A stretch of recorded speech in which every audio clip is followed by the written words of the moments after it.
Bay and Lake Washington, and through the invention of the Lake Washington Ship Canal, the Fremont Cut, and the Montlake Cut that we'll see later, that wish ended up coming true. The Lake Washington Ship Canal ends all the way out into the Montlake Cut, which goes way further out and eventually into Lake Washington, which is one of the more common questions I get is where is those expensive folk live? Where do those super rich folk like Bill Gates, where do they all live? That's actually way out on Lake Washington. We would have to keep on heading out to the left over here. Once we round Gasworks, we would have to keep going that direction for another 45 minutes to an hour before we would even get close to his house. And while we're looking in this general direction, over to the left side of the boat, you've got Gasworks Park, the most famous park in the whole city. Gasworks used to be an old gas alumification plant that supplied power and light to people until they realized that was a horrible way of supplying power to people and switched to light bulbs instead. The gas alumification plant still stands. It was long since abandoned after everybody who worked there in the panic at skipping town.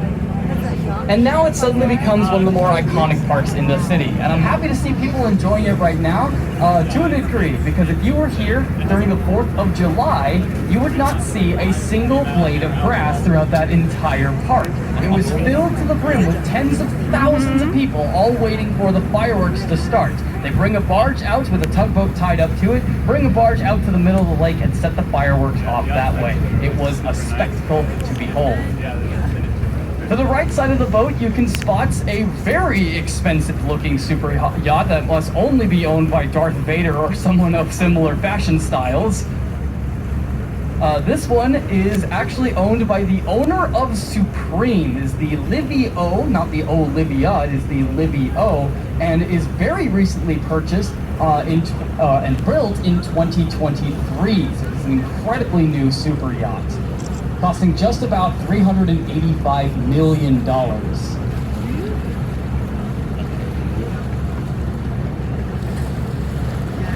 And while you're still looking in that direction, you'll spot kind of the highlight of the whole locks tour besides the locks themselves, the Sleepless in Seattle house. Over here to the right side of the boat, just on the other side, this guy passing us right now, you'll see a beige house with a brown roof, blue trim on the windows, and a sailboat on the right side, paddleboarder going across.